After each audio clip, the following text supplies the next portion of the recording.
I just feel like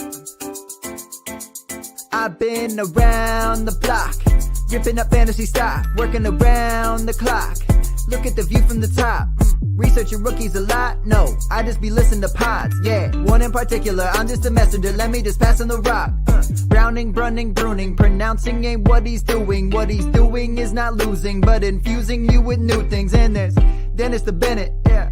The man is a menace, yeah. Building a dynasty, some of the finest things. Promise you, you won't regret it.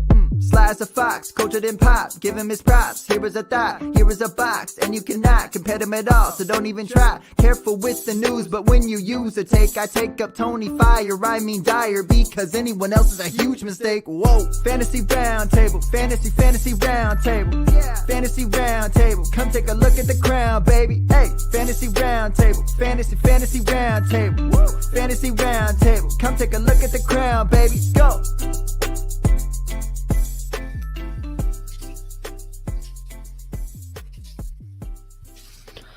What is going on, everybody? It is Friday. We have kicked off week 3 in, I guess, somewhat beautiful fashion. It was really good for the Miami Dolphins, not quite as good for the Jacksonville Jaguars, which we were hoping was going to be kind of, I said it yesterday, hoping for kind of a shootout. Did not turn out that way.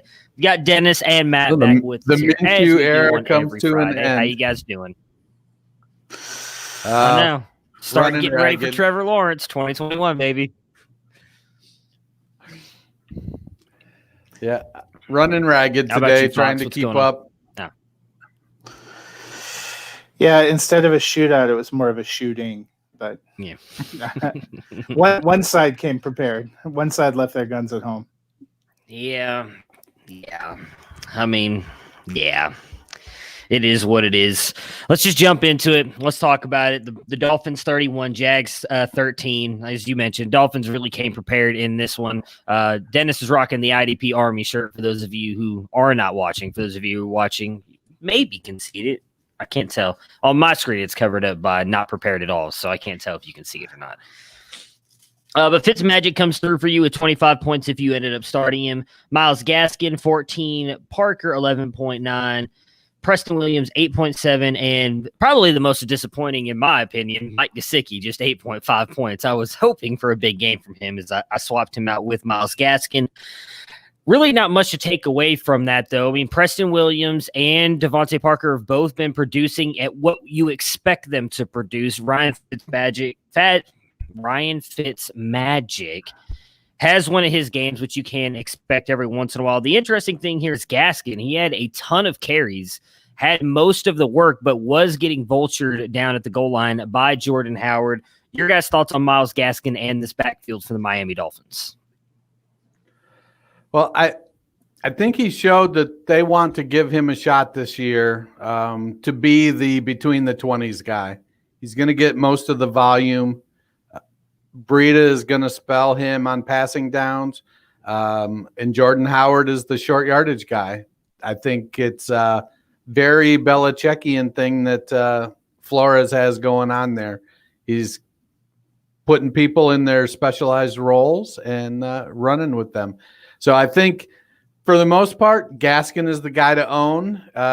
If the Dolphins start moving the ball a lot, then you could potentially end up getting a couple 2 touchdown games from Howard, but I think Gaskin's the guy. I just wish that Preston Williams would do more with the volume he does get, and then get more volume on top of that. So, yeah, we'll pour one out for Preston. Also, Phil, thanks for coming back today and commenting after we screwed you by telling you Ryan Fitzpatrick was not a good start last night. Yeah, about that. Yeah, I like Gaskin. I think he could be low-end RB2, high-end RB3 with what he is getting. He seems to be getting enough work as a passer. The real shock here is a lot of us had some good hopes for Matt Breida when he was traded from the 49ers. Thought he was going to kind of slot into the role that we're now seeing that Gaskin has taken. So Breida kind of the odd man out. Jordan Howard, man. between him and Yeah. and Fitzmagic's goal line carries are, that's got to be a killer. I think we were noting last night Gaskin got 1 carry inside the 10. So the goal line work probably just not going to be there. To me, that limits his ceiling, but he seems to have a pretty stable floor. Yeah, like we talked about on the podcast yesterday too. The catches is what helps him out a lot. He's still going to get some work there, and they were obviously up in this game, so you saw a little bit less of that. I think if they're behind in games, those catches and yards will obviously help you out even more. Again, it's just going to be he's going to have to break something big. It looks like to get into the end zone, and that week he's going to come through for you big time. On Jacksonville's side, I mean, really, Robinson was the only one that came through for you. 9.2 points from Minshew. Robinson gets you 30.9. Shenault 8.4. I mean, what the hell with Keelan Cole? Like we thought maybe he'd take a step forward. Nothing. Is Robinson a for sure? Just you're slotting it in as your RB2 now every single week. Are you worried at all? I know we talked about this a little bit last week, but are you worried at all about Devine Ozigbo and I don't even remember what his name is, and Raquel Armstead coming back? Well, I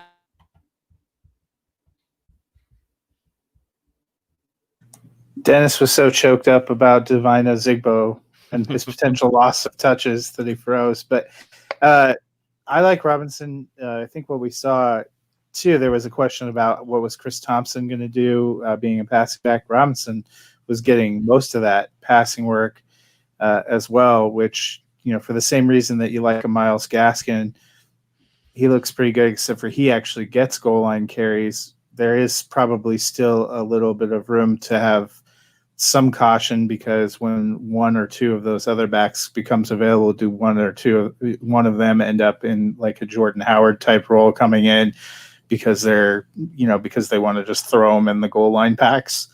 But right now, I feel like Robinson might be, all those 0 RB people every year seem to find 1 or 2 guys that they were able to aggressively play on the waiver wire that kind of proves the theory. Robinson's feeling pretty good in that sense for this year. Yeah, I think that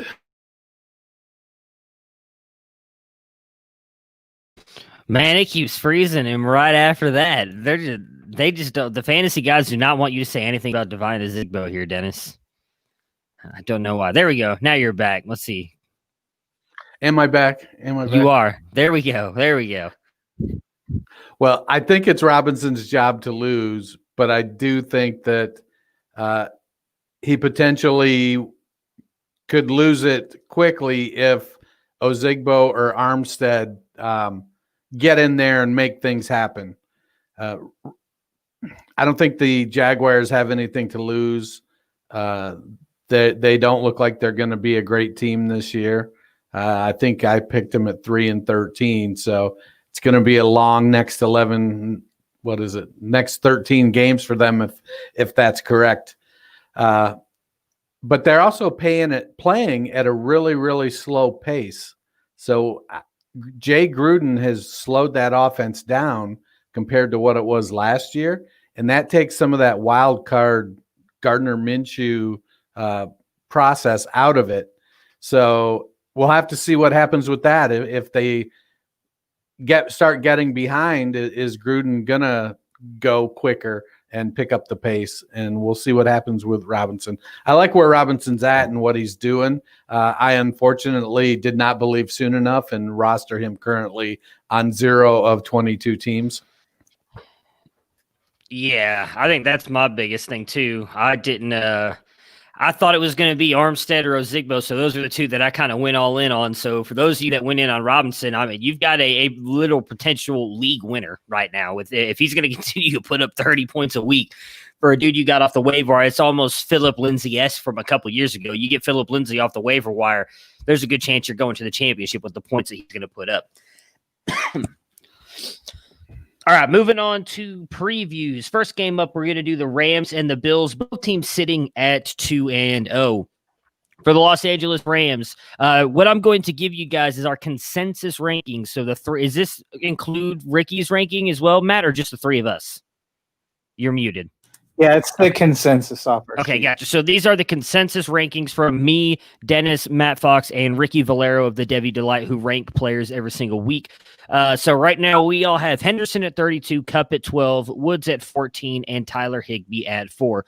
We're kind of all over the place here in this offense. Dennis, you have Goff at 27, Henderson at 34, and both receivers high. I am higher on Goff and Henderson, but lower on the receivers, and we all love Higbee. So what are we expecting from this? It seems like, Dennis, you're expecting more of a passing game, where I am expecting more of a run game. I'll let you go first, Dennis. Well, I think with Akers out and Malcolm Brown hobbled a little bit, I think they're going to be forced more into the 2 tight end, 3 wide receiver sets. And while that probably doesn't bode well for my Goff ranking, I do think that there's, the Bills have a good defense. So I feel like this is a game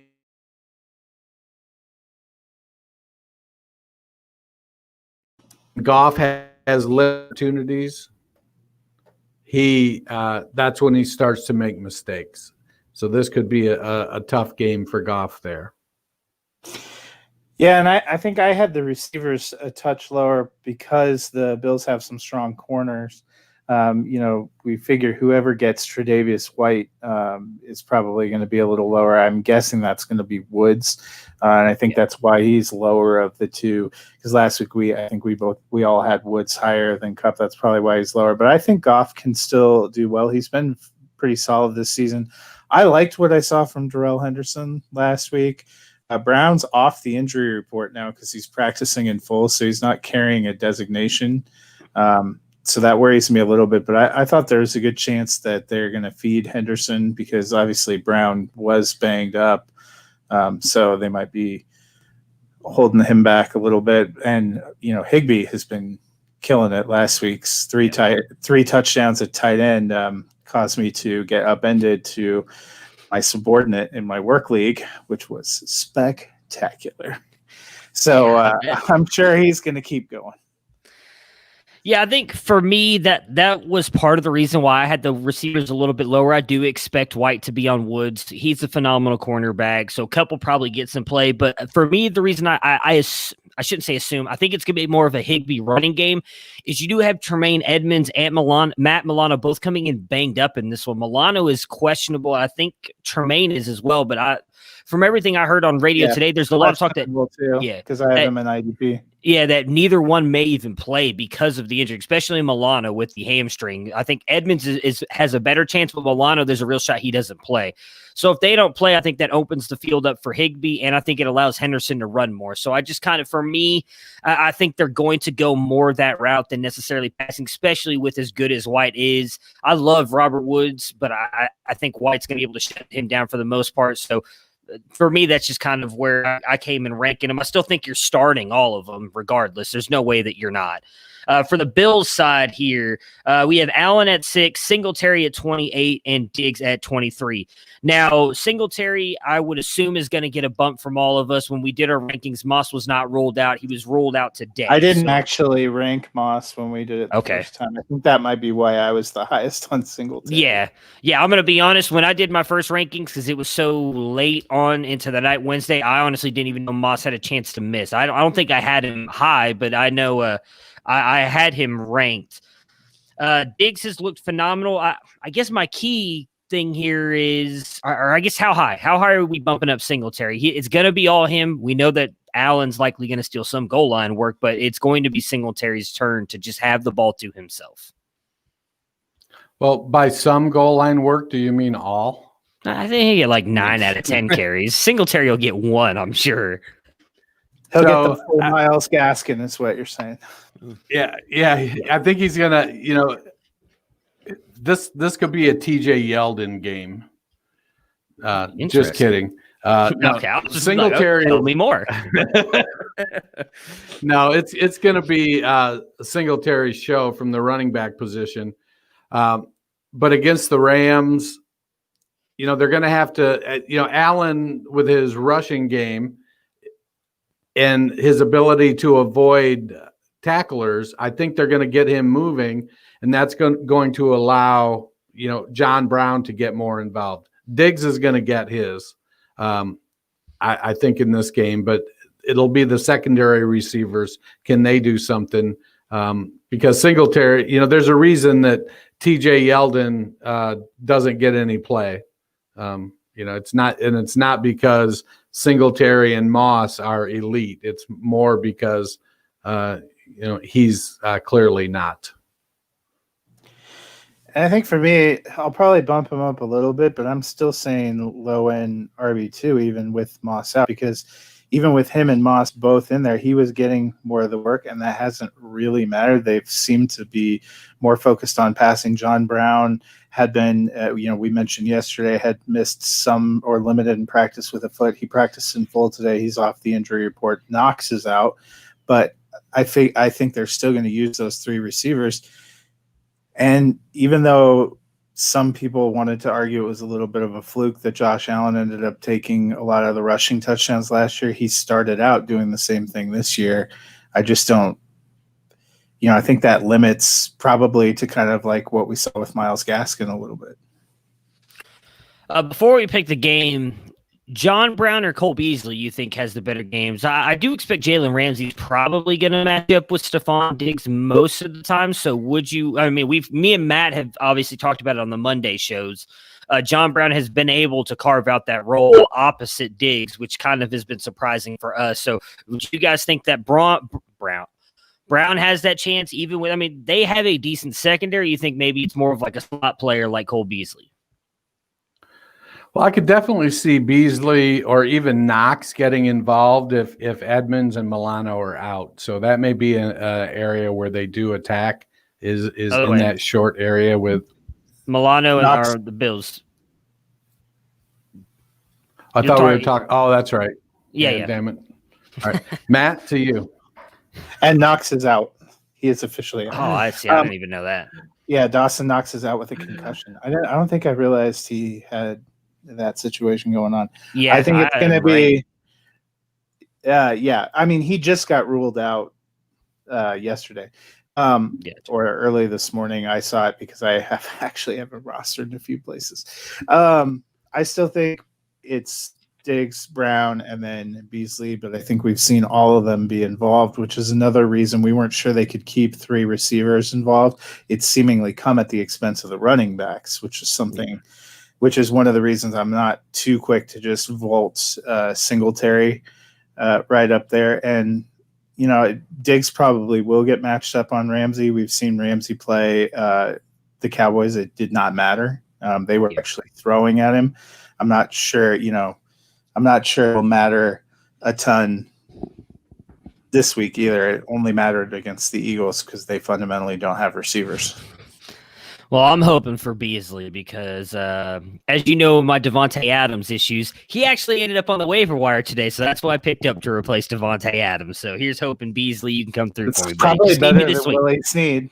It is definitely better than Willie Snead. That's why as soon as I saw they dropped him, I was like, oh, God, give me him. There we go. Here's hoping for 6 points instead of 4.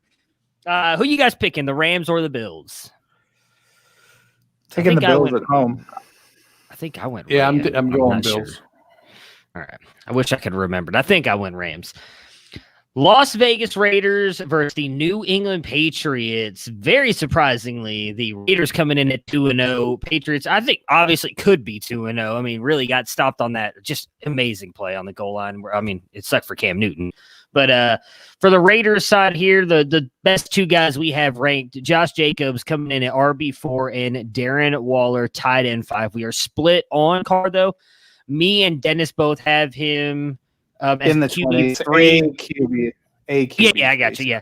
Yeah. We have him as a QB3, and then Fox has him as QB17. What are we expecting from the receivers, though? Ruggs is out.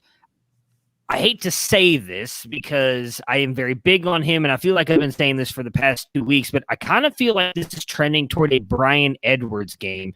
There was a story that came out earlier today that the Patriots are focusing all in on Darren Waller, and we do know that Bill Belichick takes away their best weapon.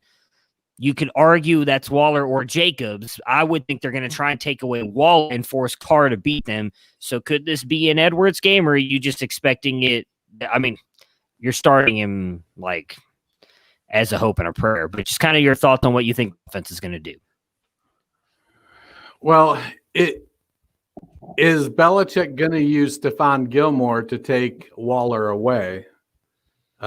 If the answer is no, I don't think so. Then I think that may be a rough spot for Edwards.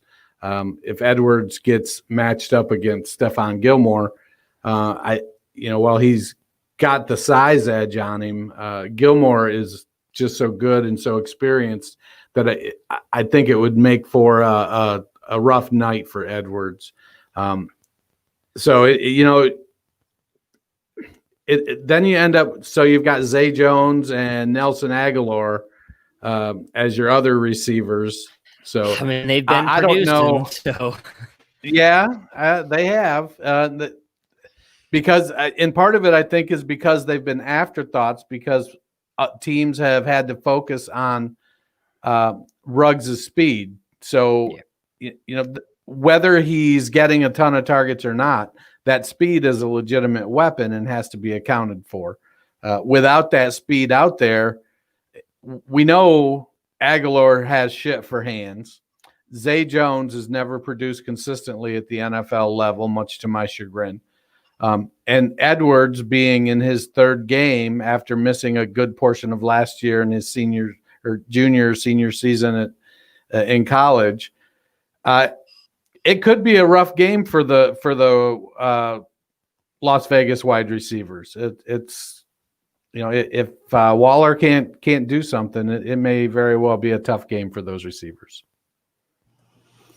Yeah, and I tend to be with Dennis. I don't think they'll use Stephon Gilmore on Darren Waller because I don't think that, physically is a great matchup for him, which probably means with Ruggs out, that is that's a poorer sign for Brian Edwards, who probably they would view as the best receiver. I don't know how many, if you guys were watching in the beginning of Sunday Night Football last week, New England's so depleted in the linebacker core. Their starting defense is a 5-1-5. They had 5 starting defensive linemen, 1 linebacker, and 5 defensive backs. That was how they did their introductions and their starters when they were playing Seattle, which makes me think middle of the field. We forget about it too. The Raiders still have Jason Witten, another potential fantasy zombie to come in there to be punching through the middle. The only question I have about Waller is both he and Jacobs were on the injury report and are still listed as questionable. They're both expected to play, but that means they've been banged up a little bit. And obviously New England, a pretty physical team. They have some pretty good safeties with the McCourties back there. So, but I still think he's the best bet. It's hard to bet on any of the wide receivers right now. I'm with Dennis. Aguilar and Zay Jones.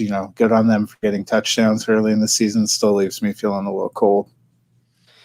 Yeah, I'm with you, and I think that's the reason why we have Jacobs and Waller as high as we do. It's just, those are the only two that you can actually count on, and I don't expect this to be a high-scoring game, so I wouldn't expect – Jacobs obviously can make your day. Waller, I'm a little iffy on him putting up maybe more than like 10, 11 points. I think it's going to be a tough game all around for both teams. On the Patriots side here, we have Cam coming in at QB8 and Edelman 16. How are you guys feeling about N'Keal Harry? We have him ranked in here, consensus at 43. I'll be honest, and everybody who's listened to this for the past couple of years knows I'm just not that big on Harry. He's a talented wide receiver. I just don't think he's going to be what people thought he was. Me and Matt talked about it on Monday. I think that was the reemergence of Julian Edelman. I feel like I felt kind of lucky that I had him ranked as high as I did, and then he came in and balled out in that game. I think him and Cam are going to continue that connection. So what are your guys' thoughts on N'Keal Harry for this game? Well, I have Harry ranked at wide receiver 34. He's a Cam type receiver, so I think he's going to continue to get shots. He's a big guy. I think that we have to get past that. He's going to be Julio Jones or AJ Green or something like that. I think RB3, low RB or wide receiver 3, low wide receiver 2 is his ceiling. And he's going to be somewhat volume dependent. But I think as he continues to get his feet on the ground in this system and continues to develop with Cam, has embraced Harry. Cam likes those big wide receivers. Edelman is going to be who Edelman is. He's a volume guy, and it's easy to be a volume guy when you're always open. And Edelman is always open, it seems like. So nothing is going to change about that. The surprise side is going to be, if Harry can do something with his targets, maybe he starts getting into the end zone, and that creates a little bit more of a boom. Yeah, and for me, so the interesting thing is if you looked at the Raiders' first 2 games, the way that teams have actually been able to attack them, both Carolina and New Orleans, were using running backs, especially running backs in, so you would think, oh, it's teed up to be a great James White game. Unfortunately, with all that's going on with him, he's out. Makes me kind of like Rex Burkhead, maybe a little bit more than, a N'Keal Harry. Harry got a lot of targets last week, but they were kind of these short dump offs trying to see if he could get it to go. Damiere Byrd was getting a lot of that. Edelman's the one I feel the best about. If ever there's a week where Sony Michel is going to come to life, you'd think it's got to be, this one where the Raiders have allowed running backs to have some pretty good days against them in the first 2 weeks, but I just don't have a lot of faith in him. Yeah, so I mean, James White is out again. We talked about this a little bit yesterday, obviously, with what's going on with his family. I mean, football is irrelevant, in my opinion, obviously, with that. So, I mean, are either one of you guys taking a shot, though? I mean, it's mostly going to be Sony Michel and Rex Burkhead, but I feel like even that, the Patriots will find a way to fuck that up for fantasy. So I kind of feel like I'm with you, Matt. I'm steering clear, and just it's Cam Newton and Edelman for me, and I'm not messing with that backfield. What about you guys? Well, if you believe in the whole Bill Belichick once a year makes one running back that you've never heard of before a thing, it could be a JJ Taylor game. He's a pass catching wide receiver. He only played 1 snap last week, but he's looked good in practices. I wouldn't put my money down on it, but he's definitely more dynamic than either Michel or Burkhead. Yeah, I mean, I'll give you that, but for me, I think if I was pressed to play a Patriot that's not Edelman or Cam, I probably am doing Burkhead. There's some emergency running back situations where I actually am floating. I sent you a screenshot of one of those lineups, and he probably will be a little bit like what we've seen with some of these guys. He'll get you 9 to 12 points. It's not going to be more than that, but there you go. I mean, at this point, with everybody that's banged up, 9 to 12 points sounds magical to me. So, I mean, you can't hope for much more. Who you guys picking to win, the Patriots or the Raiders? I am taking the Pats. I'm taking Patriots at home. Yeah, I'm going Patriots at home. All right, next up, the Washington football team and the Cleveland Browns. Washington, it's just McLaurin. We've got him at 10 here in our consensus ranks. We do have Antonio Gibson at 25, just outside RB2 range, and Logan Thomas at tight end 16. Obviously, not much to say. The only thing, actually, I might end up bumping McLaurin up because of the news today that Ward has sat out the past couple practices with a hamstring injury.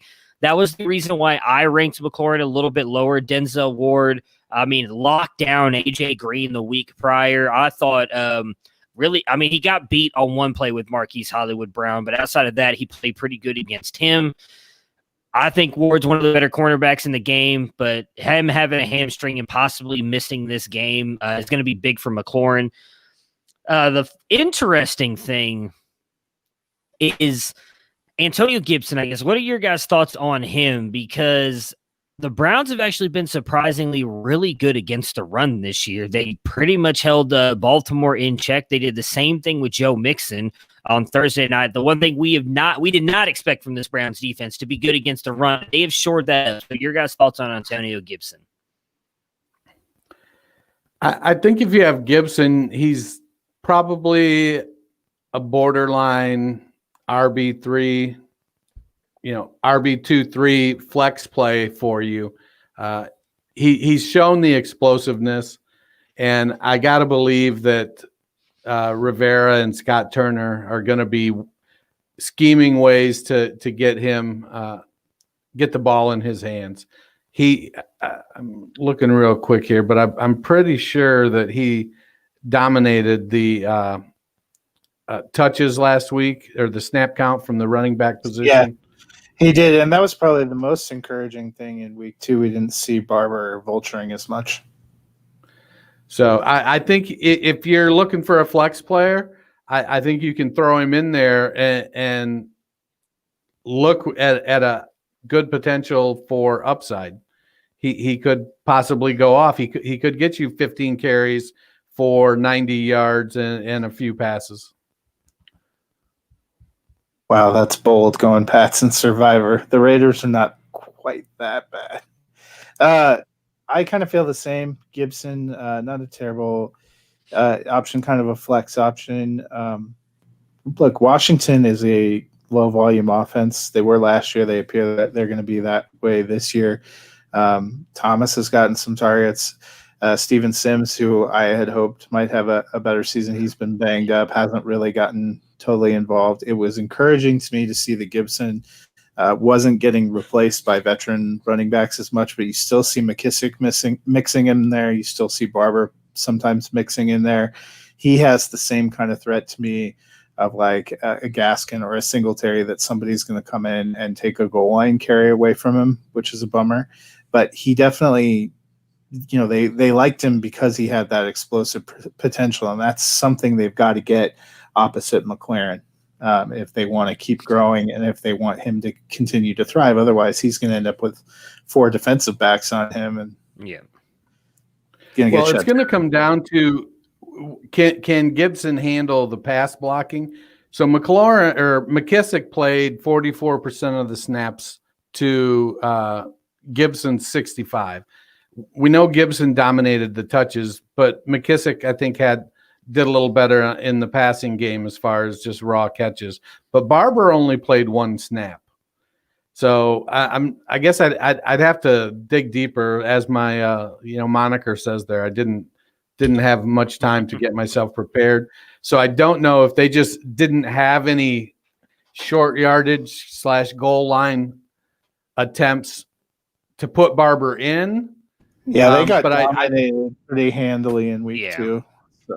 So I think that Gibson is going to continue to take more and more of that snap share. He's at 65 last week. I could see a 70-75% share this week. What are your guys' thoughts on Logan Thomas? Obviously, me and Matt previewed it last week on the Thursday night game. The Browns with their linebackers are beat up. Now there's talk that Mac Wilson will be back. I still don't think he plays. He's only practiced once this week. Even if he does, he's coming back from that knee with the MCL sprain, I think is what it was. So they were vulnerable against the tight ends. Last week, we saw CJ Uzoma and Drew Sample have good games once Uzoma went out. So none of us have Thomas that highly ranked. Are you guys just expecting it? Is it more of the pass rush getting to Dwayne Haskins thing? You're just not a believer in Logan Thomas? What do you guys think on him?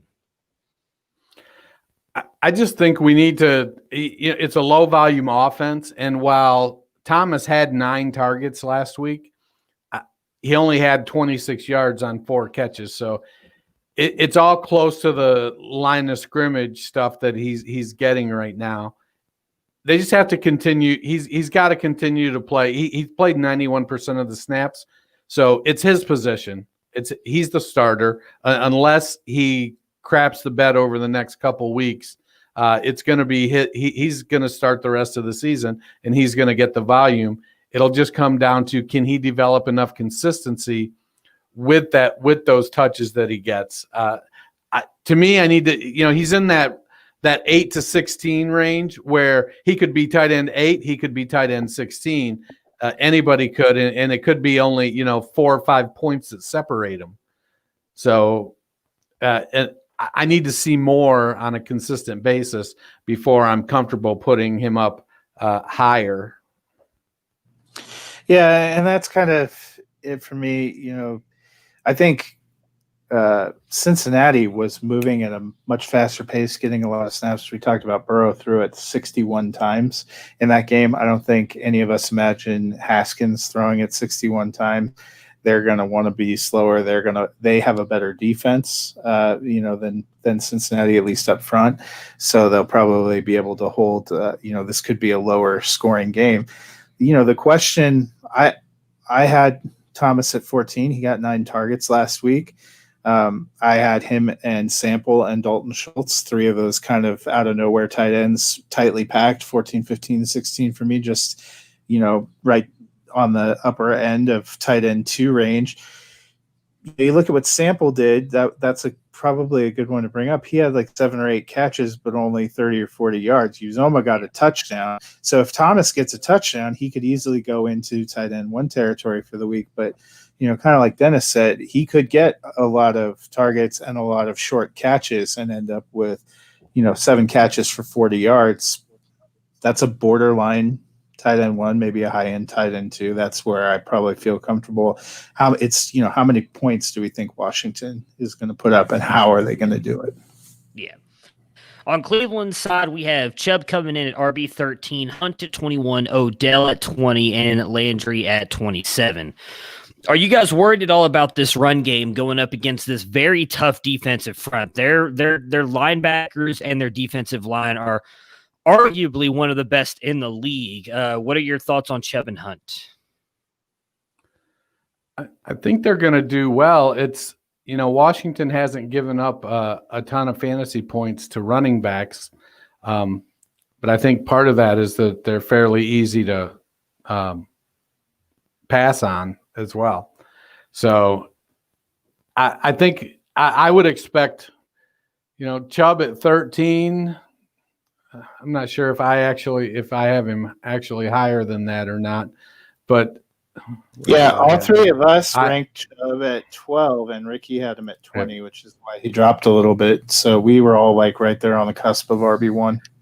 Yeah, I think I had a couple bold calls in mine, which I got Taylor at 3, though I'd have probably had Taylor ahead of Chubb anyways. But Fournette at 11 and Drake at 10. So I won't be the least bit surprised if Chubb is top 5, but we know that defensive line, that front 7 in Washington is good. And so it'll come down to, can they get Baker rattled? And if so, how does the team react when that happens? Yeah. And, we all thought Chubb is pretty good. We've all had him as a higher RB1 at times going through the season. I have him a little bit lower this week in deference to that defense. Cleveland's also supposed to get Jack Conklin back this week, which helps their blocking scheme up front. And we saw just Chubb being able to run over people. Hunt was running strong and also catching passes. I think those guys are going to be a big part of what Cleveland wants to do. And especially in a low-scoring, tighter game, that you lean on your kind of stars and the guys to carry it. So will they be as great as they were last week? Maybe not, but they should still both be strong plays. Yeah, I'm with you. I'm not leaning away from them. Again, clearly neither were us, as Matt just mentioned. The 3 of us were high on him. It was Ricky, our last ranker, who was pretty low on him. It is a scary front, but I would say just with the Cincinnati game, even though they were up, it was still a close game, and the Browns teams in the past would start going to the pass more often in those games where Kevin Stefanski stuck with the run, and I expect that to happen. I don't expect Washington to blow Cleveland out. I expect it to be a close game, so I think that they're going to continue running the ball. I do think that Odell has another big play this week. I actually think he'll finish higher than wide receiver 20 because of that. I think he's going to get another big play again this week. That secondary is not good, and if he can get open, he just missed having 2 touchdowns last week. I think this week we start to see Odell getting on track, and we might see him rising up our ranks moving forward. You're the one that has him the lowest. Well, I know, yeah, because I just, he'll move up eventually, but it's one of those things where when I went through the rankings, it was kind of hard to put him up there because he only got 4 targets last week. I mean, again, it's more of I got a feeling, man. I got a feeling. Yeah. And that We feeling call is that more protected. Odell touchdowns. We call that protecting the heart, Fox. Yeah, exactly. You don't have to tell me. You won't find a lot of Denver people in my. All right. Who you guys picking to win, the Browns or the football team? Give me Brownie the elf. Yeah, as am I. The 0-2 Houston Texans versus the 2-0 Pittsburgh Steelers, or I should say the 0-3 Houston Texans. Just Watson and David Johnson for us. We've got Watson at 11, David Johnson at 20. Fuller, Cooks, are you taking a shot on either one of them? And that is extreme. I say an extremely tough secondary, but old Daniel Jones and Darius Slayton sure beat it up, but they were able to hold, my God, who did they play in week 2? Why did that just jump out of my head? Denver. Denver. And no, Jeff Driscoll actually had a pretty good game as well. So, but not to the receivers. Okay, fair enough. I guess I didn't watch much of the game, but you did, so I will believe you on that. Fance. That's right. Yeah, that's right. So Fuller, Cook, you trust neither one of them? I am not. I mean, probably if I have to choose, I'm playing Fuller, but I'm not trusting either one of them in this matchup. What about you? Well, I just traded away Cooks, and I'm not looking for Watson to have a great game. I think it's going to be that defense or offensive line is struggling in Houston, and Watson still hasn't figured out how to spread the ball around. I don't know if that's Watson. I don't know if that's O'Brien. But the goal of, we're going to get rid of DeAndre Hopkins because we've got lots of good guys and we can spread it around to a lot of different people, isn't materializing quite as quickly as I think the Texans would have hoped. So I'm staying away from Will Fuller just because I've always been anti Will Fuller and Cooks. I think it's a roll of the dice. With any Texans players this week. Yeah, I'm not high on either of them either. I mean, Will Fuller to get 0 targets with Watson in a game where he was not injured and they were trailing should give us all a little bit of pause. He looked really good week 1. He looked like he fundamentally didn't exist last week.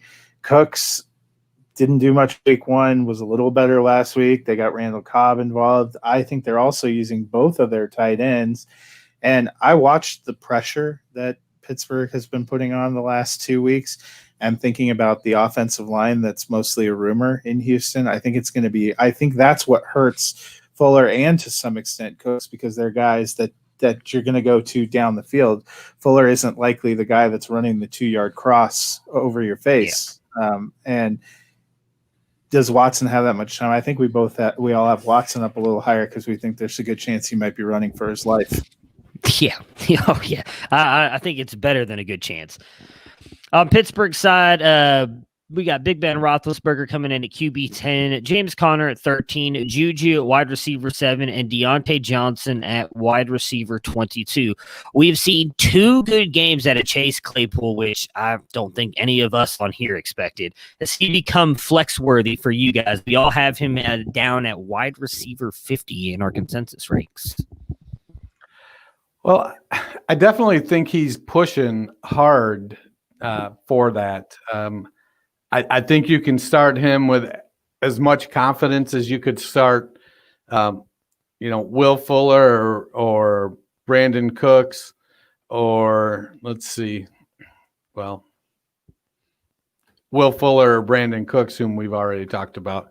So I'm not going to be surprised if Claypool comes out. He's not getting a ton of volume. He's just converting the volume he's getting, and he's looking good doing it, and he's making some big plays, and that's getting attention. Can he develop the consistency is going to be the thing.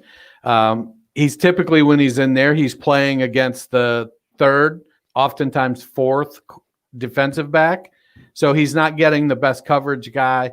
He typically outsizes the player pretty substantially. I'm okay to take the loss on him this forward, and if he gets consistent throughout this season, maybe I'll try to pick some shares up somewhere.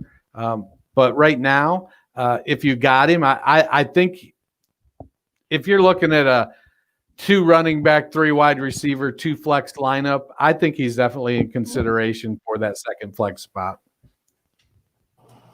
I think based on what I've seen, it feels like he would have been a better asset in best ball. Mm-hmm. He seems like the guy that they're kind of taking like their Hail Mary shot, and they fortunately they found the rookie corner in Denver and landed it against them. They found some soft coverage because corners are mostly in prison for the New York Giants. So, that's worked out pretty well. Houston doesn't exactly have a great secondary. They've allowed more than 30 points both of the first 2 games they played. It's just a question of whether he hits one or not. I don't feel good enough about that to be a consistent consideration for a start, but definitely he's made some strides. Yeah, I'm not gonna take the L on Claypool just yet. I want to see them play some actual better competition before we decide that he's going to be good. But I am kind of with you on that, Dennis. If he continues to produce at this, you kind of have to. He's at least done better with the expectations a lot of us in the fantasy industry gave him. Maybe we should have bought more into the narrative we've talked about before that Pittsburgh just seems to know how to draft wide receivers and develop them. But I want to see a little bit more of that. Who you got? Wait, we're not picking yet, are we? Yes. I'm taking the Steelers. Anybody taking the Texans? No, I'm taking the Steelers for me. Next up, the 1-1 49ers against the 0-2 Giants. On the 49ers side here, we got Jerick McKinnon at 18. It looks like Kittle is going to play. Me and Matt talked about this yesterday. He's a game-time decision, they said. I am not playing him, even if they come out and say that he is going to play. I don't expect him to do much. I'm going another route. What are you guys doing? And is anybody even taking a shot with Nick Mullins, even in the Superflex? Well, it comes down to what your options are. If you had Garoppolo and you backed him up, and you're in a 12 or 14 or maybe even a 16-team Superflex, you might not have the option of another quarterback. And so then you're comparing Mullins, who's going to touch the ball on virtually every offensive play, to a player that's likely going to get 30 to 50% of the snaps at another position and hope for some big plays. So I don't, Mullins has looked decent when he's played. I think that offense tends to protect quarterbacks with that running game. So Mullins just has to do enough in that passing game to keep defenses honest versus the run game. And I definitely think he's got the tools to do that. I'm pretty high on McKinnon this week, I think. Let's see. We're at consensus 18. I have him at 19. So I think McKinnon is he's been there 2 years. It's time for him to fulfill his destiny as a 49er and put the 2 years of injuries behind him. He popped last week. Let's let it roll. Let's see what he can do and if he's the real deal. Yeah, I mean, no Mostert, no Tevin Coleman, still no Deebo Samuel. Garoppolo's out, so they got Mullen in there. He hasn't looked bad when he's been handed the reins before. They're going against kind of a mediocre Giants team that has its own set of injuries. I think, the kind of game we saw, the 17-13 kind of game that they played against Chicago last week, they being the Giants, I wouldn't be surprised if we see that again. McKinnon will probably be good. I'm a little bit with you. Kittle could also end up being a decoy because we saw how well Jordan Reed was able to fill in and play that position. I think if you drafted Kittle and you're thinking you've got, top end tight end Kittle, that's not who you should be playing. There are probably some situations where you're banged up enough that it's worth dropping him into a flex because, Kittle could also catch one and take it 45 yards for a touchdown and be good enough to be a flex play. But I think this potentially it's going to be a crappy, ugly game. Yeah, I agree with you. And that's why for me it's just Jerick McKinnon. Again, we talked about it yesterday. I'm lucky enough that I backed Kittle up with Jonnu Smith in most of my leagues because of how high I was on him. If you were able to get Jordan Reed, I think he's more than good enough to plug in for Kittle this week. And I would still do that even if they do come out and say that Kittle is playing. On the Giants side, we have Slayton coming in at 25. We know that Devonta Freeman is likely not going to play. He can't even actually sit in on practices and everything. I think until Saturday. today. Oh, Saturday? Okay, I knew it was today or Saturday. You have to have, after you sign, you have to have 4 days of a negative COVID test before you're even allowed to join the team. That's why, a lot was made about Denver signing Bortles. He probably will be a game day inactive because they said they won't see him until Saturday. I believe he signed earlier than Freeman while they were haggling some things out. So I think a lot of people picked up Freeman, but it's probably going to be Gallman Lewis. Yeah, and I mean, for me, I'm avoiding both of them. I actually think this could be a very sneaky Daniel Jones, Darius Slayton game. That's where I'm leaning toward because I just don't think – I know Lewis had a couple nice moments in that game. He looked washed to me last year, and Gallman, I'm not going to. It's Darius Slayton, and I honestly think Daniel Jones is going to have a good game in this one. What are your guys' thoughts for the Giants? Well, I think the best thing Daniel Jones has going for him is that Nick Bosa, D Ford, and Solomon Thomas and Richard Sherman are all out of the game. This has the potential to be a shootout because the defenses are lousy. It also has the potential to be a snoozer because the offenses can't do a ton of stuff because they're missing so many players. I don't know which way this game is going to go. I love Darius Slayton, and somebody's got to score points for these teams. And I guess, in my opinion, for San Francisco, it's going to be McKinnon, and for New York, it's going to be Slayton. Other than that, I don't know what the hell you do. Yeah, I like Slayton, and I'd probably be more excited about playing Golden Tate than either of the running backs we're going to get for New York because I still don't think, all those defensive linemen got banged up and knocked out of the game last week, and the Jets still couldn't do anything. And I'm not sure that Frank Gore isn't better than either of the two options we're going to see for the Giants. Sterling Shepard's on IR now, so it's pretty much that clarifies their passing game a little bit. He's had a good connection with Daniel Jones. It was just a tough game last week. Chicago still has some decent defensive backs, probably better defensive backs than the 49ers have right now with Sherman being on IR. So I think you go for it. You hope that Slayton gets 1 or 2 big ones and makes your day. Who you guys picking? 49ers or Giants? 49ers. As am I. Cincinnati 0-2 versus the 0-2 Philadelphia Eagles. We got Burrow coming in at 12, Mixon at 15, Boyd at 26, Green at 29, and Sample at 14. Is Mixon even a running back 2 moving forwards?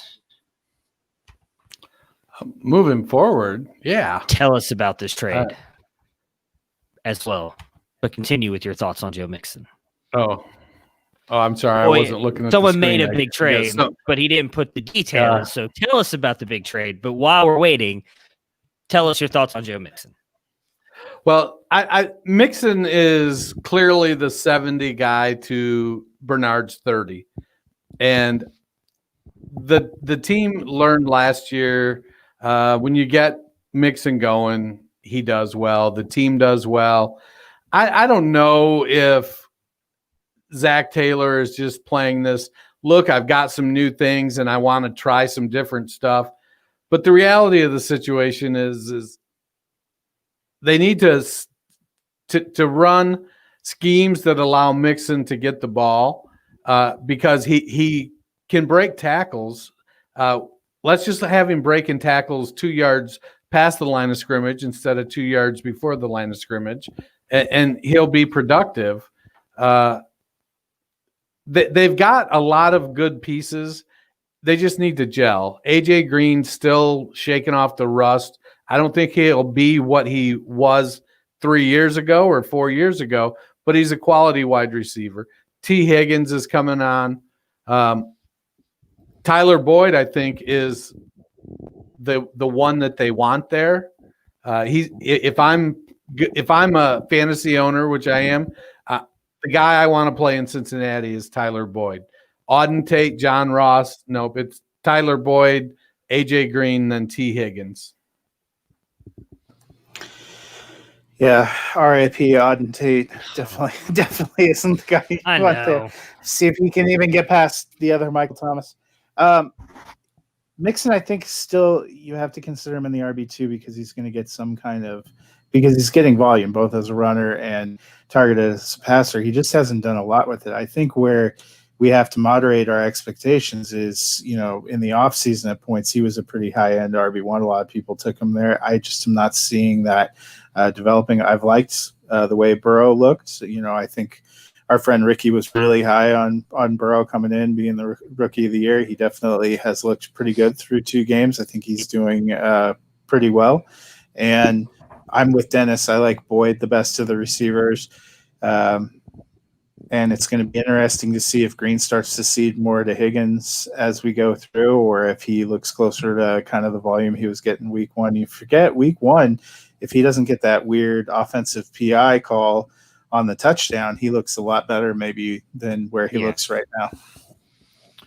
So thoughts on that trade? For the most part, I like it. I mean, I'm still, even though Allen Robinson has struggled this year, I like getting A-Rob. I think he's not that far off from Adam Thielen. You get arguably the best tight end in the NFL at the moment with the way he's putting up fantasy points. And I still like DeAndre Swift. So while you're taking a downgrade there, obviously going from Edwards-Helaire to DeAndre Swift, I still think I still like Swift a lot. What do you two think? So I like the trade for you. I think it's a great job. What about you two? I love the trade because you do get the best tight end in the game. Yeah. Allen Robinson and Adam Thielen right now are pretty even, and Edwards-Helaire's situation is better. Swift is the better running back. I think in the end, you're going to come out as a winner here. I don't know if Swift will score more fantasy points this year, but he's definitely going to take that role in Detroit and be the guy. Whether or not he's doing it for Matt Patricia or if he's doing it for somebody else that actually uses the running back and tries not to get cute, that's a different story. That was a little bit of my question. Is it redraft or dynasty? Because that trade looks a lot better in dynasty to me than it does for this year. I mean, even this year, I don't hate it because Swift, I think, is still a flex option. He's still been putting up. It hasn't been Edwards-Helaire, but I've started him in a flex spot a couple leagues. He's got right around 9 to 12 points. So that's flex worthy, and you get Kelsey right there. I mean, said A-Rob's probably the biggest issue for me there. PPR redraft, full point PPR redraft. So again, I mean, you're taking a little bit of hit there with it being redraft on Edwards-Helaire to Swift, but I still don't mind. I mean, you're getting, again, what Kelsey is doing makes up some of those points that you just lost out from the step down from Edwards-Helaire to Swift. Your biggest thing is you're going to need A-Rob to get to start turning up to what he was last year because he has not been great. As someone who owns him in a couple of redrafts, he's been a tad bit disappointing, but I do expect him to. We're going to get to it. There's no better get right game. That is very true. That is very true. On the Philadelphia, my God, the Eagles side. Let's just say the Eagles. On the Eagles side, we have got Miles Sanders up. It is not easy for me to say. We got Sanders up at 7, Ertz at 3, and Goddard at 9. I believe I have Sanders at like 1 or 2. I know I'm very high on Sanders this week because Cincinnati cannot stop anybody. So I am all in on Miles Sanders. What are we doing? Sanders at 1. Yes. That's right. He's going to finish it like wide receiver. Running back 11. Running back. You forgot a 1. Anyways, Carson Wentz, what are we doing with him? There's obviously a lot of talk that Philadelphia was going to be this great team. He has not looked good at all. Now, this is a get-right game. I'm starting him because, if Baker can put up that many points against Cincinnati, Carson Wentz has got to come close, right? So what are we doing with him? Baker has receivers, though. Yeah, are they? Yeah, are they getting Lane Johnson back this week? Did I do not know. Matt, do you know that by any chance? I do not know. I will look and see. If not, fade all your Eagles.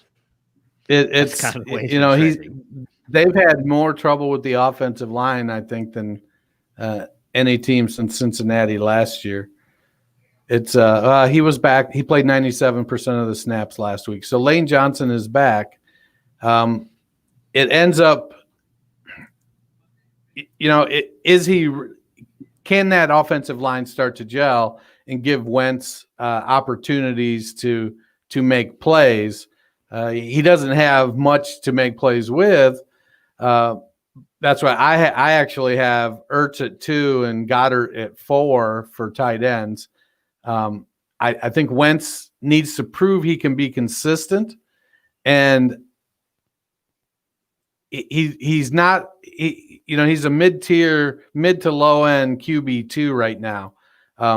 Does he have a lot higher potential? He does, but he's not paying off on that. And so for right now, I'm not selling, but I'm also not expecting him to come out and put up, a 40-point game this week or next week or the week after. But we'll see if Philly can start to put it together, get people healthy, and maybe start to make a run. Yeah, when your coach comes out and tells the media we're really relying on J.J. Arcega-Whiteside to do something, that your passing game has issues surfing around the toilet. For me, I think it's a little bit too. You talked about we watched how this Cincinnati defense played against Cleveland. They had a lot of trouble stopping straight ahead running. They also allowed running backs to take passes. And when you have Miles Sanders, I think that's going to be a lot better. They have those 2 tight ends who are going to get some things done. I Wentz right now is a low end QB2. They aren't giving him a lot of time. He looks like he's struggling a little bit with kind of the lack of receivers. And we saw, I thought Dennis made a good point comparing it to Cincinnati last year. Cincinnati last year had all these weapons we're looking at, and we're like, why are they not being able to put up points to be successful? They figured it out later in the season as they went along how to compensate, but early in the season when they had no line, it was really hard to run. It was hard to pass. It was hard to do anything, even though they had some fairly good pieces and they had a competent quarterback. So that appears to be a little bit of Philly's trouble. At least they play a, maybe more friendly defense this week, but the Bengals can put up some points. If I was an Eagle fan, I think I'd be a little nervous. It's not been a very good start. I mean, if I was a Bengals fan, I'd be extremely nervous because I'm picking the Bengals to win this game. I am as well. I think it's a game where they could, if they're playing catch up, Burrow is out there and when he can just be natural and let it fly, I think he's good. He's agile. He gets out of the pocket when he needs to. And I think Cincinnati's going to pull it out. I'm still going with the Eagles. Tennessee and Minnesota. Tennessee 2-0, Minnesota very surprisingly 0-2, right? Speaking of bad starts. Yeah. Tannehill coming into QB 15, Henry coming into RB 8, and Jonnu Smith at tight end 8. We do know that A.J. Brown is out. We have Corey Davis currently ranked in at 38. Minnesota has been thrown all over these first 2 games. Are we expecting Corey Davis and Jonnu Smith to be good? I know that he was on the injury report, but from everything I read, it was just more of a precaution thing. His ankle is fine. So I'm all in on Jonnu Smith again this week. Your guys' thoughts on Smith and obviously 5th-year breakout wide receiver Corey Davis. You can take it, Matt. I mean, I think Smith will be good. I have him as a high tight end 1. Corey Davis had the same kind of opportunity kind of going into the last week, and Tannehill threw for 4 touchdowns, and Corey Davis was just okay. he could be just okay again. I think wide receiver 3 is probably a more reasonable expectation. Yeah, I didn't rank AJ Brown. That's why I was just checking to see, and I have Corey Davis at 38. So I feel like this is a game where Henry's got to start to get fired up somewhere, doesn't he? It's not like they have a ton of other running back options. So I don't think I think Tennessee's going to look at the game and think, well, we've seen Cousins go 6 for 30. So we know we don't have to score a ton of points to win this thing. So let's grind it out and eat up the clock with AJ Brown out. And I think it could be this could be Jonathan Taylor savaged this defense last week too. So they definitely not exactly stopping. They're not stopping anything. That's very true. All right. Let's see here. On Minnesota's side, you got Dalvin Cook at RB6 and Adam Thielen at wide receiver 5. Or are you taking a shot on anybody else? I am not. As much as I want to start Irv Smith somewhere, it's just not panning out this year. No. So, no. Not until they draft Trevor Lawrence, because they're probably going to be the worst team. I think they're going to be worse than way Jacksonville's looked, at least. I'm going to see in this one. What about you guys? Yeah, I'm taking Tennessee. I'm Tennessee as well. The 2-0 Chicago Bears versus the 0-2 Atlanta Falcons. On Chicago's side, David Montgomery coming in RB16 and Allen Robinson at wide receiver 3. As Matt mentioned earlier, this is the get-right game. This is what we need from Allen Robinson. I definitely need a big week since I stupidly started Mike Gesicki over Myles Gaskin last night. What are your guys' thoughts here? Are we believing in Montgomery moving forward? He looked good against a good defense, but looked spectacular last week against a bad defense.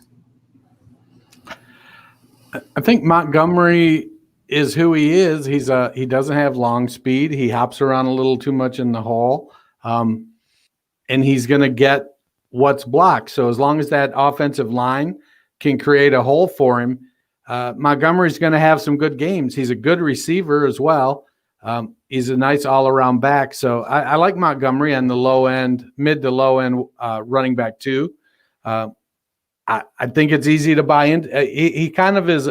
He's like an old, comfortable pair of jeans. He's not spectacular, but you can throw him on anytime. You can go out to, you can't go out to a 5-star restaurant, but you can go out to a sit-down restaurant where maybe you throw on a button-down shirt and a jacket with them old jeans.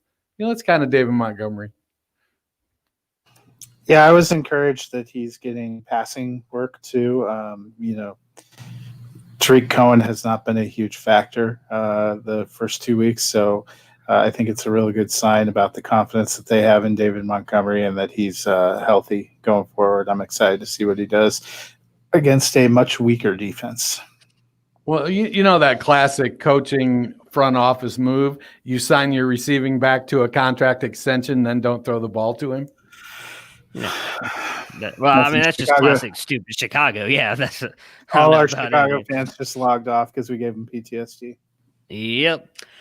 Matt Ryan coming in at QB9, Calvin Ridley wide receiver 2, and Hayden Hurst tight end 11. There's a lot of talk that Julio will not play in this game. If he is given the green light and all go on Sunday, are you playing him? Yeah, I think I play him with trepidation. I don't think we've seen any elite wide receiver play decoy more than Julio Jones.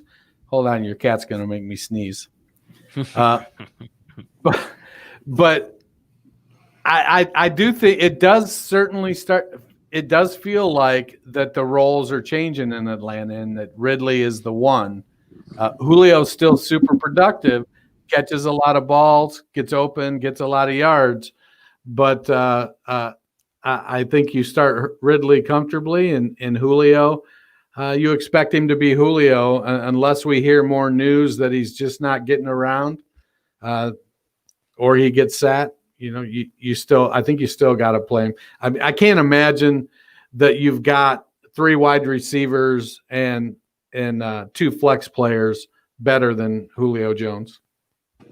Yeah, I think I'm in the same boat. If he goes, you play him, but to me, I moderate expectations both because, we saw Chicago has a little bit better of a secondary, can hold some receivers down, and also hamstring we've seen has been the Achilles heel of fantasy owners all year long. So it's not something to mess with.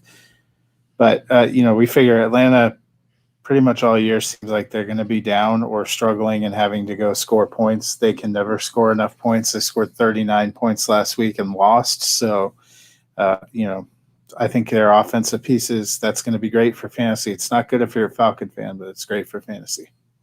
Yeah. Yeah, I almost think if you have Julio, the chances of you having somebody better to play are not going to be there. If they give him the green light, I imagine that I just send him out there to be a decoy. If he gets you a touchdown, he'll come through for you. So I'm still starting him as long as he's a good to go. Who are you guys picking to win this game? I'm taking Atlanta. I'm taking Atlanta too. I think they got to win one of these home games. I'm taking Chicago. New York Jets 0-2 versus the 1-1 Indianapolis Colts. There's no one. There's no one to talk about on the Jets. So, yeah. Indianapolis, we've got Taylor at 5. That's really about it. Are we expecting Nyheim Hines to get any more involved? Or I'm sorry, for those of you in the fantasy community, Naheem Zeckler, because he's going to be a thing. Are we expecting him to get involved this week? I can't believe the disrespect that was shelled out right there for Braxton Berrios. Hey, you know what? I almost had to start him in a league, so it's not disrespect. I just don't want to.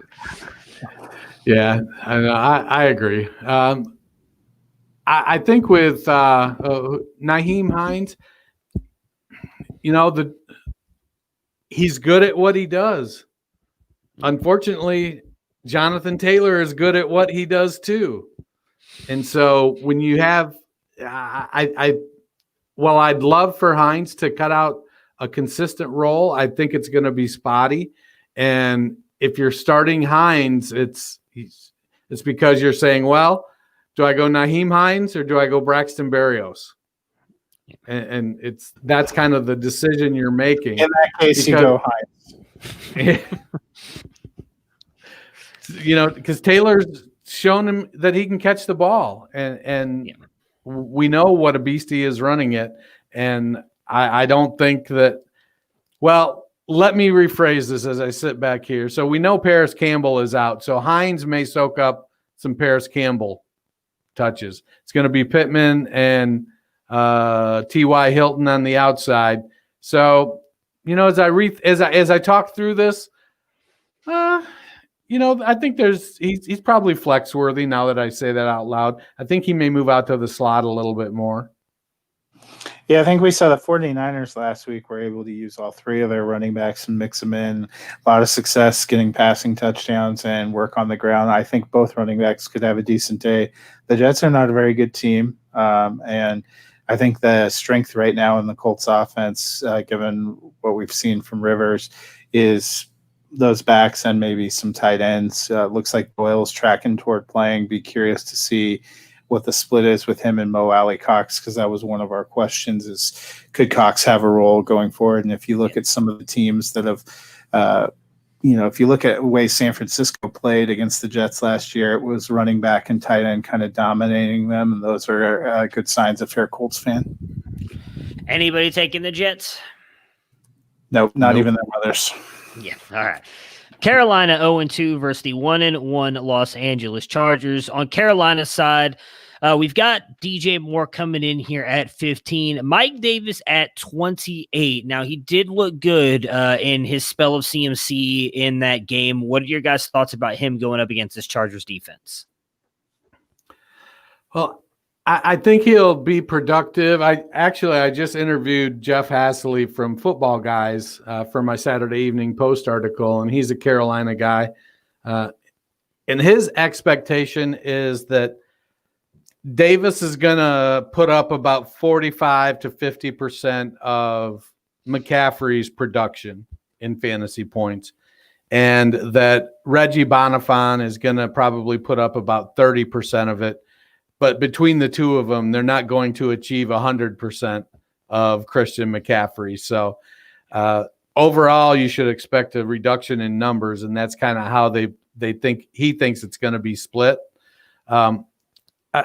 I like Davis's, he's one of those guys that has shown pop when used sparingly, but then he never can seem to take that next step and get the role. So for 4 or 5 games, 3, 4 or 5 games, I think he'll be a serviceable RB3 flex guy. Yeah, I think he has definite flex appeal, but we've seen the Chargers have done pretty well. They held CEH in check when they were playing last week. They did a pretty good job of holding Mixon and Gio in check first week. So I think Davis will be an okay flex, but if you're thinking that he's going to, kind of ball out, this isn't the greatest matchup, and they're on the road. Yeah. On the Chargers side here, we've got Eckler coming in at 9, Keenan Allen at 14, and Hunter Henry at 6. I will say that I'm going to raise all 3 of Allen, Williams, and Henry up with us now knowing that Herbert is starting for sure. What are you guys expecting out of him? And an interesting, I guess, sit question for you two fantasy analysts here. Carson Wentz or Justin Herbert this week? Herbert. Interesting. Yeah, I think I'm in a situation with most of my teams where I'm like, fuck it, roll the dice. I'm going Herbert. Well, Carolina's also allowed 3+ touchdowns in record 16 straight games. Yeah. What are we expecting from the rookie of the year, Justin Herbert, in his second game? I think 250 really yards and needle on Tyrod, weren't you? You have no idea. Again, I look like Sean McVay. It's easy to just walk into the stadium and be like, oh, hey, Tyrod. Oh, man, my bad. I'm sorry. Let me go get a doctor really quick. Go ahead, Dennis. and go get a real doctor really quick. Yeah. No, I think Herbert is going to have a decent game. It could be a little bit tougher just from the standpoint of now there's a full game of film on him. I think the counter to that is, well, this week they actually are planning for Herbert to play in Los Angeles, and so they can develop the game plan to fit him versus him having to just take over the game plan developed for Tyrod. I think what Herbert's fortunate, he's got a pretty good surrounding cast. Losing their center was a little bit tough for them, but it looks like wrong sheet. So whoever stepped in at center is going to have to do well. I mean, the Pounceys are both great centers, and losing him for the rest of the season could be bad for the Chargers. But I like Herbert to put up 250 and a couple touchdowns. Yeah, I think he'll have a nice solid day. I think he'll be an upper tier QB2. All right. I agree. I think Herbert's going to smash this week. You'd be more worried. And I put out on Twitter, because I'm an idiot, I thought they played the Ravens this week, and I don't know why. I was like, be careful though. Tough matchup. Nah, he's gonna smash this week. I'm excited for him. I am taking Herbert to win his first NFL game. What about you guys? Chargers. I'm taking Herbert as well. The 1-1 Tampa Bay Buccaneers going up against Mr. Fox's Denver Broncos at 0-2. Fournette at 19, Godwin at 10, and Evans at 13. Brady has always struggled against Denver. However, they are missing some of their key pieces on defense, most notably Von Miller and Chris Harris, who left to go join the Chargers this offseason. Matt, what are your thoughts about Tom Brady coming back to Denver? He's got a losing record there, and I don't think he's going to improve that at all on Sunday. Ooh, I like it. Hot take. Dennis, what about you? I think Leonard Fournette is going to run wild. I feel like the Bucs are going to win, but it isn't going to be a big blowout passing game for Brady. It's going to be Fournette just grinding out yards on the ground. And we've seen, Fournette's perfectly happy to go, 22 carries for 3 yards and then 1 carry for 70 yards. So it looks like he had 21 carries for 73 yards. Yeah, I think it's more of a Fournette game as well. Obviously, Godwin and Evans can still get theirs. I'm still debating on who I'm going to pick in this one, but I do think it's going to be a good game. I was actually pleasantly surprised with what I saw out of Jeff Driscoll last week. So I do think that they're going to be able to keep it close. On Denver's side, we got Gordon in at 22 and Noah Fant in at 17. They are going up against a very good defense in Tampa Bay. So what are you expecting from this Denver offense? Take it, Matt. I think it's going to be a heavy dose of Fant. I think they're going to try to get KJ Hamler involved to use that speed. We saw Carolina actually be able to throw against them last week, and in the first week, Kamara had some success. They had some real success going to Cook. I think that bodes well for Fant. Judy's a little banged up, but it's going to be by committee. In some ways, it might have benefited Denver's receiving corps to not have one guy they can kind of lock down and focus on. There's 3 or 4 guys that could be in there, and they use 2 or 3 tight ends, and that's the way they're going to really have to try to win. So if Judy is out, do you think that Patrick and Deshaun Hamilton and whoever the heck else is there will be able to step up? And Matt is very big on Hamler this week. Yeah, I don't think Judy's going to be out, but I do like Hamler. Hamler and then Patrick. Deshaun Hamilton he's the Chris Conley of the Broncos. Well, unfortunately, just seeing it, I root for the guy, but I've watched him out there. He doesn't get a lot of targets and doesn't seem to do much with his targets. I think they're more likely, especially with a stout front, to play more Vanette and Jake Butt, which they've been doing 2 and 3 tight ends. All right, so who we picking to win this game? Denver. Taking Tampa. I'll ride with you, Matt. Taking Denver just because I want to see Tampa Bay go down. Tom Brady looks like a 43-year-old playing quarterback in the NFL. This week he'll look like a 53-year-old playing quarterback in the NFL. The 0-2 Detroit Lions. Jeff Driscoll, that's for sure. Versus my 2-0 Arizona Cardinals. Was riding that train all season long, and my God, is Kyler Murray making me look smart. Matt Stafford coming in at 14, Kenny Golladay at 20, and Hawkinson at 10. Which RB are you playing out of the 3? We saw Swift has continued to get a bulk of these snaps and out there more often, but then we saw Carrion come in and vulture the touchdown last week, so still getting a lot of receiving work. You got to pick one of them. Who you going? We have Swift at 26. He is the highest of the 3. You guys already know where I'm on this. I've been all in on DeAndre Swift all offseason and so far this season, so where are you guys going? Swift is going to be the best option. Okay. Yep. If you're playing Carrion, you're praying a lot. Yeah. Well, I mean, there's only one play difference between the 2 last week. Or no, wait. Yeah, 1 play. Johnson played 19. Swift played 20. Peterson played 15. So it's a fairly even split. I just think in a situation like that, you have to do one of 2 things. You're either hoping for the touchdown from the short yardage guy, or you're hoping for the explosiveness from the explosive guy.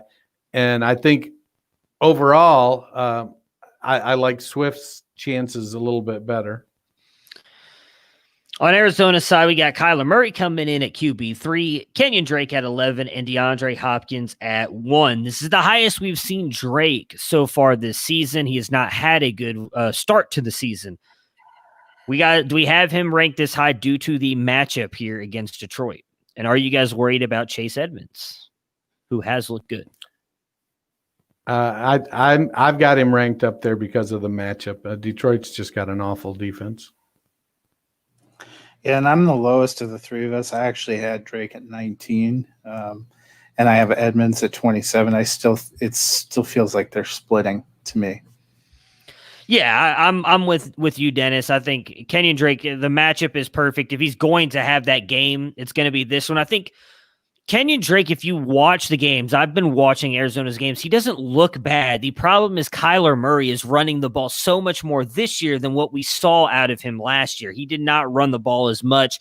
And when he's taking off and scoring those touchdowns as well, it's going to hurt Kenyon Drake some. He doesn't seem to be checking the ball down as much. So I'm a little bit worried about Kenyon Drake moving forward. But as of right now with this matchup, you can start him. And I am taking the Cardinals to go to 3-0. What about you two? Yeah, as much as it pains me, Cardinals. Yeah, I'm going Cardinals as well. As much as this pains me to say, I think this might be the most exciting matchup of the weekend. The Dallas Cowboys versus the Seattle Seahawks. Never thought we'd say this, but I feel like this is going to be a shootout. I am not expecting this to be a very good defensive game. Yeah. For Dallas' side, we've got Dak coming in at QB1, Zeke RB1, Amari Cooper at wide receiver 9, which, by the way, did you guys see how high I ranked Amari fucking Cooper? You guys are welcome. I'm coming around on him, guys. It hurts me to say it, but I'm coming around on him. CeeDee Lamb in at 17. The reason... Oh, God, you were the highest on Cooper. I know. You guys are welcome. And I'd say that because I think Gallup is going to get the tougher matchup. Well, so here's the reason why. I'll be honest. I did a lot of digging into this because I've watched both games, and I'm like, Amari Cooper, he usually gets targeted fairly heavily, but he's not always that productive. I was like, okay, what's going on here? And I don't remember which one of you said this, but I know someone said it in the offseason. There was a lot of talks that they were going to move him into the slot role. He is playing a lot more at the slot than he has the past 2 years. That, to me, gives him the best matchup on the field because now you have CeeDee Lamb and Michael Gallup on the outsides getting the tougher coverages. What it's led to is Gallup most of the time is getting those number one matchups. So that's where I thought Gallup was going to produce this year because I thought Amari Cooper would get those where he traditionally struggles. They've moved Cooper. I think you've got hats off to Mike McCarthy for making that move. Amari Cooper has been absolute gangbusters this season. So for me, that's why I'm downgrading Gallup, upgrading Amari Cooper, and CeeDee Lamb. What are you guys doing with these three? I have Cooper and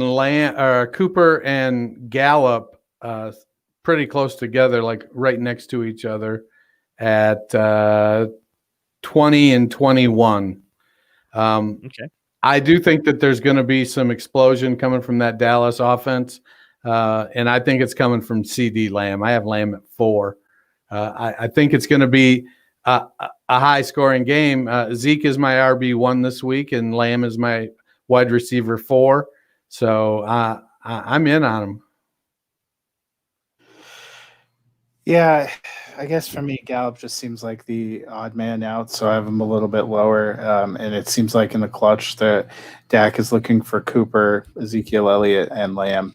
So I hope they can get Gallup involved more. It's been kind of a bummer, but it just feels like that's kind of where it's settling out. They've even pounded the ball to the tight end, either Jarwin or Schultz, more than they've seemed to get it to Gallup. And sometimes when you have an embarrassment of riches, somebody gets left holding the bag. Yeah. For Seattle's side, we've got Wilson at 2, Chris Carson at 10, DK Metcalf at 8, and Tyler Lockett at 12. I expect them to continue to let Russ cook. The interesting thing will be if you had to take Russell Wilson, Dak Prescott, or the field to finish at QB1 this week, who you taking? I'm taking Wilson or Wilson. Dak. I think, well, you can choose either one. One of the quarterbacks in this game or the field. I'm taking this game. I think this is going to be a huge game. Yeah, I have Wilson at 1 and Prescott at 2. So yeah, I think we all do. I don't think. I mean, we all. Dak Prescott comes in at 1 and Wilson at 2. We're all expecting this, and of course we say that, and then it's gonna. Well, no, the Atlanta Cowboys game turned out the way we thought it. It just took it till the third quarter for that to happen. But yeah, I mean, it's going to be a huge game. I think my next big question before we pick the game. Because we were all kind of hesitant on Metcalf last week because of the matchup against Stephon Gilmore. And then Metcalf had the grown man touchdown of ripping the ball away from Gilmore and scoring. Has Metcalf become matchup proof? Because for me, he has. After seeing that game, I'm not downgrading him regardless of the matchup. Yeah, DK Metcalf is a grown ass man. And, he's putting it together. The team plays to his strengths. They don't ask him to do frequently the things he struggles with, but he's worked at his craft, and you can tell that he's playing with a chip on his shoulder because everybody sort of said, "Oh, you can't you turn like a yacht. Well, he's out there showing everybody that he's the real deal. Yeah, I think he'll be good this week. All right, I am taking the Seahawks. Who are you guys picking? Seahawks. I'm going to go Dallas. All right. The Sunday night game, which also I do think is going to be a good game, the 2-0 Green Bay Packers versus the 1-1 New Orleans Saints. We've got Rodgers coming in at 7 and Aaron Jones at 3. Adams is doubtful. I honestly do not think he's going to play. Me and Matt kind of spent a lot of time talking about this yesterday due to my extreme ownage of Devontae Adams and not being able to put anybody except for Willie fucking Snead in if Adams doesn't go. Doesn't look like he's going. I already know where Dennis is going, but if Adams doesn't play, who benefits? Well, I'll let Matt take this one. I'm going to agree with you. MVS. Yeah. I think that it'll end up being both him and Lazard having good games. It's just Valdez-Scantling just has the speed. His hands, I don't think, are as good as Lazard, but they do things a little bit differently. And Rodgers is developing trust with them. And I think this is going to be a game, if Adams is out, where we see that trust come to fruition. And MVS has more than just a big play. I think he gets more overall volume. And Lazard has a good game as well. But it's Aaron Jones's world, and the rest of the Packers are just living in it. Yeah. I agree. Never thought I'd say this about the New Orleans Saints. Are you playing anybody besides Alvin Kamara, who we have coming in as RB2? I am not. It's tough. I think in some of the tight end premium leagues, you might take a look at Jared Cook. But Breeze isn't looking good this year. I actually benched Breeze for Ben and benched him in a couple of the spots I have him. Maybe when Thomas comes back, he'll look better. I thought it was going to be great for Emmanuel Sanders too, and he doesn't look. They haven't found it. Yeah.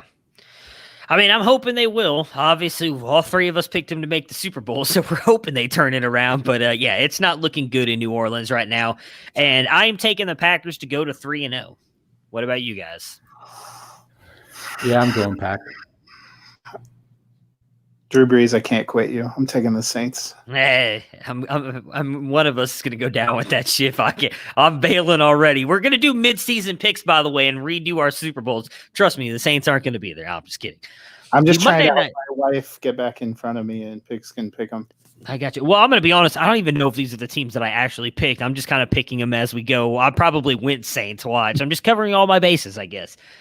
The other game that I think besides Dallas-Seattle that's going to be a really good one is Kansas City and Baltimore, both sitting at 2-0.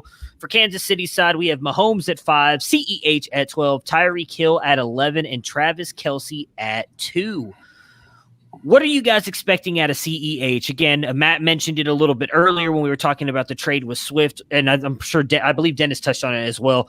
Looked phenomenal in week 1 against Houston, but struggled last week against a good Chargers defense. Baltimore's is better. I am not expecting a big game from CEH. I just think due to the passing volume, he will eventually come through for you. What are you guys doing with CEH this week? Well, I think if you have him, you pretty much have to start him, except in rare instances, and hope that team can perform. The Ravens have given up the second fewest fantasy points, or they're tied for the fewest fantasy points to running backs. And so I like CEH as a player, but I just think it's going to be one of those games where you start him because of where he was drafted and probably what your running back depth looks like, but you do it with reservation. Yeah, I think he has RB1 upside, but I think I wouldn't be surprised to see him in the RB2 range again this week.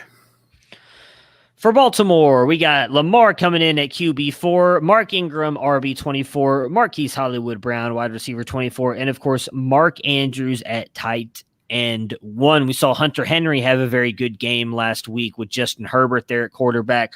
We expecting a bounce back game for Andrews? I mean, obviously we are, but what are your thoughts on him? We have him as tight end 1, so that's kind of a dumb question on my part. I apologize. I worded that wrong.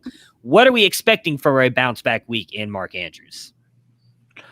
I think he's gonna, be up there in the probably, 6 catches, 80 yards, 2 touchdown kind of game. I think he's the biggest weapon that they. Well, I take that back. Lamar is probably the biggest weapon, but Andrews provides such a mismatch. I think if any team knows how to play against that, though, it's probably Kansas City, because they've had to practice against Travis Kelce for the past 8 years or 9 years. Yeah, I think when you're talking about two teams that are potentially the cream of the crop AFC contenders clashing, it's going to be the stars that come through and deliver, and I think that's what we expected from Kansas City. That's what we're expecting from Baltimore. Probably their biggest passing game star and weapon is Andrews. I think Andrews and Kelce, they're probably going to be a little bit inspired playing against each other this week on a big primetime stage too. So I expect a much bigger game. They'll probably need him more than they did last week when they had Houston pretty well handled and didn't have to target him a lot. And I will say, I don't think this is going to be. Go ahead, Dennis. I said the Ravens give up the 6th most points to tight ends, and the Chiefs the 12th most points. So it could be a game. As I look at these rankings, we may very well want to swap them. Yeah, I'm sure Kelce will move up some. I don't. What I was going to say is I don't expect this to actually be a high-scoring game. I think both these defenses are going to come to play a little bit. I think they're going to be able to keep Hollywood Brown in check. This run game has not looked good for Baltimore. Really, I mean, Cleveland was able to shut them down. They didn't look that great last week. I mean, you go back and look at it, the numbers look good, but that's because of a couple big plays that Mark Ingram broke and Gus Edwards. And I don't expect the Chiefs to have a huge game. I expect it to be a good game, but not a huge game. I am taking the Chiefs to go to 3-0. Who are you guys picking? I'm taking Baltimore. All right. I just want to let you guys know, holy shit, 1 hour and 36 minutes. We did it. We were able to keep it under 2 hours, baby. I'm excited. Did a great job today. Don't do any prep anymore. That was key. All right. We will be back me and Matt will be back on Monday. Ricky will be live with me on Sunday to do some start and sit stuff. Obviously, if you guys have any other questions, you can find us in our Discord channel. You can find that on musiccitydriving.com, or you can hit any of us up on Twitter. Dennis at culture_coach, Matt at Nighthawk7734, me at SportsFanaticMB. We'd be happy to give you a link to get in there.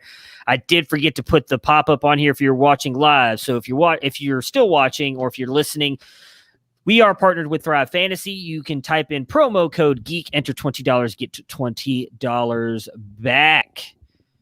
Guys, enjoy the weekend. Hope you win your fantasy matchups. Let the fantasy gods be ever in your favor. We will see you guys again on Monday.